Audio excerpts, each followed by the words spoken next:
50 बातम्या बघितल्यानंतर आता आपण सविस्तर बातमी पाहूया। तर ठाकरेंच्या शिवसेनेचे माजी खासदार विनायक राऊत यांच्यासह कुटुंबाविरोधात गुन्हा दाखल करण्यात आलेला आहे। विनायक राऊत यांची सून गिरिजा राऊत यांच्या तक्रारीनंतर जादूटोणा विरोधी कायद्याअंतर्गत हा गुन्हा दाखल झालेला आहे।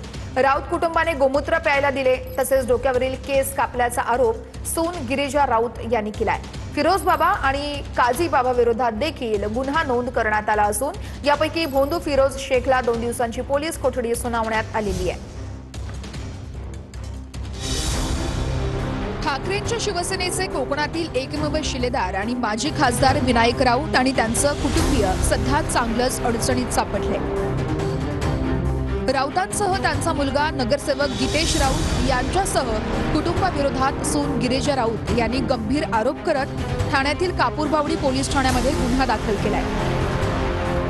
राऊत कुटुंबाने मानसिक आणि शारीरिक छळ केला, इतकंच नव्हे तर घरामध्ये बळजबरीने गोमूत्र प्यायला दिलं गेलं असा धक्कादायक आरोप सून गिरिजा राऊत यांनी केलाय।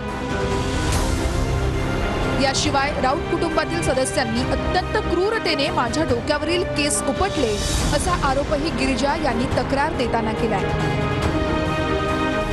पती गीतेश राऊत शारीरिक संबंध ठेवण्यास असमर्थ होता, त्याचं खापर माझ्यावर फोडण्यासाठी छळ केल्याचा आरोप गिरिजा यांनी केलाय। या अघोरी कृत्यांमध्ये आणि जादूटोणा प्रकरणामध्ये राऊत कुटुंबासह फिरोज बाबा आणि काजी बाबा नावाच्या 2 व्यक्तींचा समावेश असल्याचा आरोपही गिरिजा यांनी केलाय। अघोरी कृत्य जसं की वेगवेगळ्या बाबांकडे इलाजासाठी म्हणून घेऊन जायचे, मग ते बाबा त्यांच्या परीने इलाज करत होते।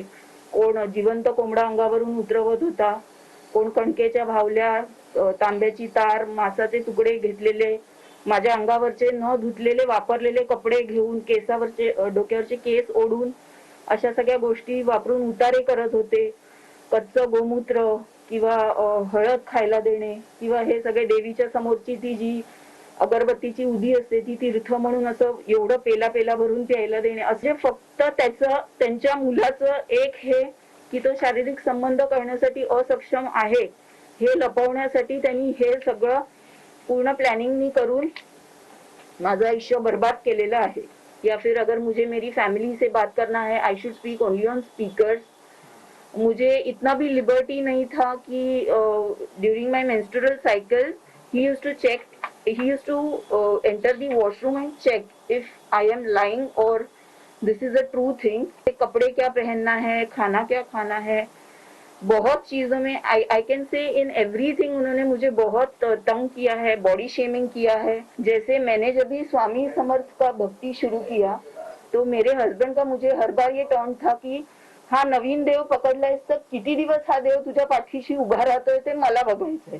लिटरली प्रे क्या करना है इसमें भी अगर पाबंदी है तो बंदा कैसे रहेगा।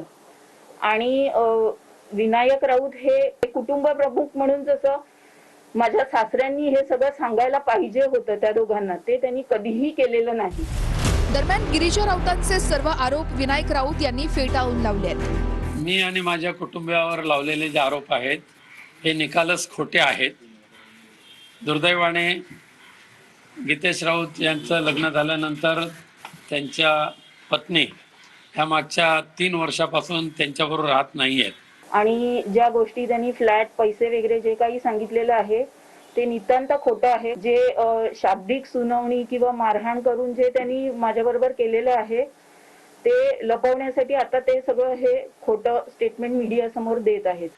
म्हणजे हे 12 करोड रुपये मागितले DVच्या नोटीस मध्ये आणि त्याशिवाय दरमहा 5 लाख रुपये खर्च मागितला, त्याशिवाय घर आणि गाडी ही मागणी तर कायमच ठेवलेली आहे आणि ही मागणी मान्य होणार नाही हे गृहीत लक्षात ठेवून तिने अशा पद्धतीचे खोटे नाटे आरोप आमच्यावर केलेले आहेत। 7 वर्ष तिथे होते, माझ्याकडे बरेच मौके होते जिथे मी त्यांच्याकडनं पैसे उकळू शकत होते किंवा काही त्यांच्या गोष्टींवर माझा हक्क दाखवू शकत होते, पण मी त्याच्यात कधीही नव्हते। आणि 2018 आणि 22 ह्या कालावधीमध्ये जर असे प्रकार होत होते तर ताबडतोब त्यांनी तक्रार का केली नाही? त्याची तक्रार ते 2026 मध्ये करतायत। यामुळे दिसून येते सर्वप्रथम पॉलिटिकल बॅकग्राऊंड असल्यामुळे, एक सबळ फॅमिली असल्यामुळे आणि मला मेनली गीतेश बरोबर चांगला संसार करण्यासाठी म्हणून आम्ही कधीच कुठलीच तक्रार केली नव्हती।